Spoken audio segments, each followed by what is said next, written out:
Assalamualaikum warahmatullahi wabarakatuh. Teman-teman yang dirahmati oleh Allah Subhanahu wa Ta'ala, dimanapun Anda berada dan siapapun yang menonton video ini, teman-teman. Nah, ruqyah itu sebenarnya mudah ya, teman-teman. Karena agama kita ini memang agama yang sangat mudah. Sebagaimana sabda Nabi Shallallahu Alaihi Wasallam, ad-dinu yusrun, agama Islam itu mudah. Jadi tidak sebagaimana yang dibayangkan. Ruqyah itu sangat mudah. Ya.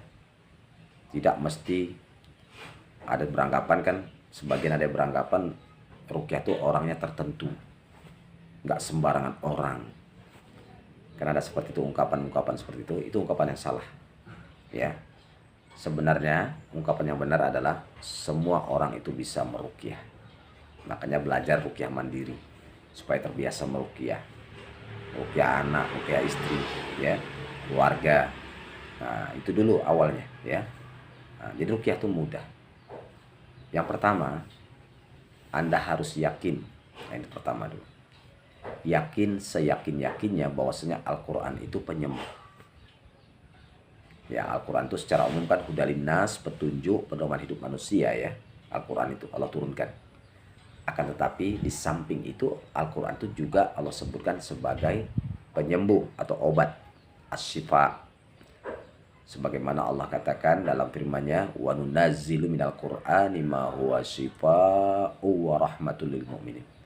Dan kami turunkan Al-Quran itu sebagai obat dan rahmat bagi orang-orang yang beriman, ya. Jadi Al-Quran itu as-syifa, penyembuh. Nah, kita harus yakin ini, seyakin-yakinnya. Sebab Allah Maha tahu loh hati kita ini. Kalau kita ragu, Allah Maha tahu. Makanya Anda ketika membacakan Al-Quran itu meruqyah, Anda harus yakin seyakin-yakin bahwasanya Al-Quran itu adalah penyembuh dan rahmat bagi orang beriman. Ya. Al-Quran itu bisa menghancurkan sihir. Ketika dibacakan, ya, Al-Quran itu ketika dibacakan bisa menyembuhkan orang sakit. Al-Quran itu ketika dibacakan bisa mengusir jin yang bersarang di tubuh manusia. Begitu, ya. Jadi yakin seyakin-yakinnya. Jangan ragu-ragu. Itu yang pertama. Kemudian yang kedua, penghayatan. Ketika Anda membaca Quran harus penuh dengan penghayatan di dalam hati. Merenungi, menghayati, khusyuk, ya, khusyuk, yakin, seyakin-yakinnya. Dia harus khusyuk, ya, seyakin-yakinnya, dengan tenang, dihayati.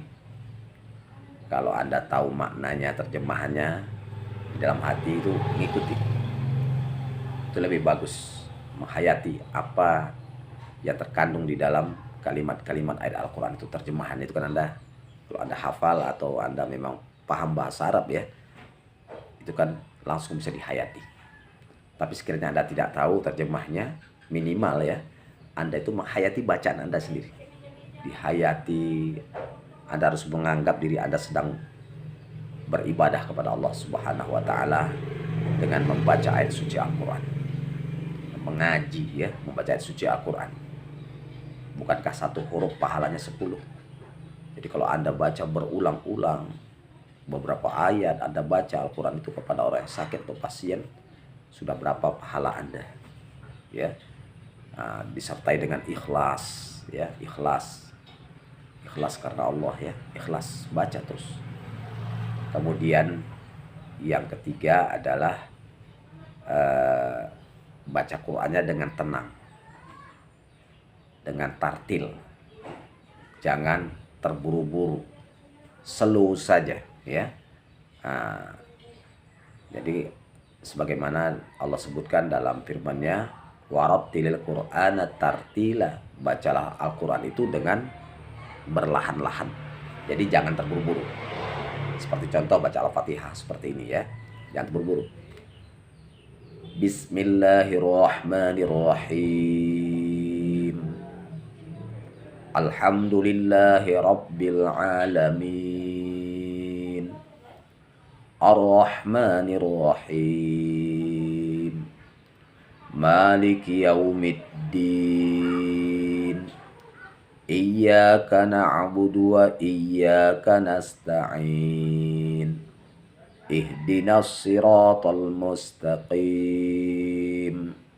Siratal ladzina an'amta 'alaihim ghairil maghdubi 'alaihim waladdallin.